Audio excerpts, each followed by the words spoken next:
Si vous êtes un grand lecteur, un amateur de cinéma ou un féru de séries, normalement vos genoux tremblent à l'idée d'être spoilés. Du verbe anglais to spoil qui signifie gâcher, le spoiler sévit généralement sur les réseaux sociaux et peut devenir un véritable fléau quand il s'agit de sagas à suspense comme l'incontournable Game of Thrones. Presque tout le monde craint de connaître la fin d'une œuvre avant de l'avoir commencée ou de découvrir par inadvertance quel personnage va y mourir. Sur les forums, il existe des balises spoil qui cachent les interventions des internautes qui en dévoileraient un peu trop, et il existe une sorte de consensus tacite qui consiste à ne pas en révéler trop sur l'œuvre que l'on évoque quand on parle littérature ou cinéma sur YouTube. Et au milieu de tout ça, il y a quelques rares personnes qui ne sont pas réellement gênées par les spoilers, voire qui les aiment bien.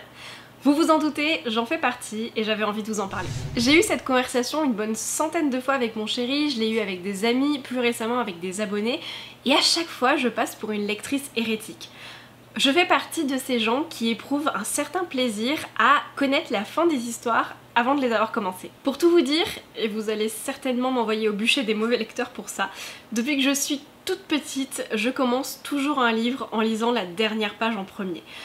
Ça va peut-être vous paraître le mal absolu, mais je n'ai jamais réussi à me défaire de cette habitude de lecture et il m'arrive parfois de lire le dernier chapitre complet avant même d'avoir lu le premier. Si je retire un plaisir indéniable à cette forme de lecture non chronologique, ce n'est pas parce que je connais la fin, c'est plutôt parce qu'en connaissant cette fin, je vais être dans l'appréhension de la manière dont cette fin va être amenée. En lisant cette dernière page avant d'avoir lu quoi que ce soit d'autre, je me crée un horizon d'attente. On évoque des personnages que je ne connais pas et des situations qui me semblent sorties de nulle part, et ça m'amuse beaucoup d'essayer d'imaginer à quoi vont ressembler les protagonistes et comment l'intrigue va se développer pour les amener à ce point précis. En général, je suis complètement à côté de la plaque, mais c'est ce qui me plaît aussi parce que j'aime tout de même qu'un livre me surprenne. Dans la mesure où je commence mes livres par la fin, vous vous doutez bien que je ne suis pas spécialement gênée par les spoilers et connaître des choses un peu à l'avance ne me dérange pas, voire j'aime bien ça. Pour les séries télévisées, quand une première saison me plaît, j'ai la fâcheuse tendance à aller lire des synopsis très détaillés des saisons suivantes. Et mon chéri m'en a voulu pendant des mois et des mois, il m'en a voulu très fort parce que j'ai fait ça pour Doctor Who. Mais c'est plus fort que moi, c'est ma manière à moi d'apprécier la fiction et j'y retire vraiment plus de plaisir. J'aime savoir à l'avance ce qui va se passer pour mieux l'appréhender et mieux apprécier la manière dont ça va être amené. Je m'amuse à déceler les indices qui sont disséminés un peu avant et à analyser la construction de la narration parce que finalement ce qui m'intéresse le plus, ce n'est pas tant le résultat mais plutôt le cheminement qui y mène. Dans le même registre d'idées, une des matières qui m'a le plus passionnée à la fac, c'est la génétique textuelle. Très rapidement, la génétique en littérature, c'est une discipline qui consiste à étudier les brouillons d'un auteur. Cette méthode critique va considérer le texte édité non pas comme un produit absolu, mais plutôt comme un état du texte parmi d'autres. On étudie la genèse d'une œuvre en essayant de comprendre les mécanismes de création qui ont animé l'auteur. Du coup, ce qui compte finalement, ce n'est pas tant le texte terminé que le chemin qui y a mené. C'est un moyen complètement fascinant d'étudier un texte en profondeur et parfois de redécouvrir un classique que l'on croyait connaître.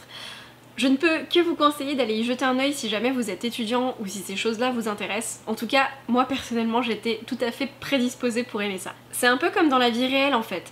Parfois, en prenant du recul face aux événements, vous vous rendez compte que ce qui comptait vraiment le plus important, ce n'était pas l'objectif que vous étiez fixé ou le résultat que vous vouliez atteindre, mais bien toutes les choses formidables que vous avez trouvées en cours de route. Bon, après c'est général et ça ne s'applique pas à toutes les œuvres. Par exemple, ça ne fonctionnerait pas avec des livres à suspense où la révélation finale conditionne tout le reste du roman et où le plaisir de la lecture consiste à essayer de comprendre ce qui se passe. Je ne suis pas certaine que j'aurais autant aimé Shutter Island si j'avais su au début ce qu'on apprend à la fin. Mais bon, je peux le revendiquer, j'aime être spoilée parce que ça me permet de mieux savourer les histoires. Si je partage ça avec vous, c'est parce que je sais que beaucoup d'entre vous sont vraiment dérangés par les spoilers, sauf que quand c'est arrivé, on ne peut pas faire marche arrière et oublier ce qu'on a appris. Du coup maintenant, si jamais vous êtes spoilé et que vous êtes dépité, essayez de penser à cette vidéo et de vous dire qu'il y a plusieurs manières d'apprécier une œuvre et qu'avoir eu vent d'une révélation importante ne va pas forcément gâcher votre plaisir si vous essayez de le trouver d'une manière différente. Si certains d'entre vous sont comme moi, n'hésitez pas à venir me faire coucou dans les commentaires parce que je vous avoue que je me sens un peu seule à aimer me faire spoiler. J'espère que cette petite vidéo vous aura plu et qu'elle va vous permettre de patienter jusqu'au prochain épisode du Conte à l'écran qui va sortir très bientôt. En fait, je le tourne la semaine prochaine, donc a priori d'ici une semaine ou deux ce sera bon. Et on va y parler de chaussures, de citrouille et de Marraine la bonne fée. J'espère que vous allez tous bien, je vous souhaite de belles lectures, de merveilleuses découvertes et je vous dis à très bientôt.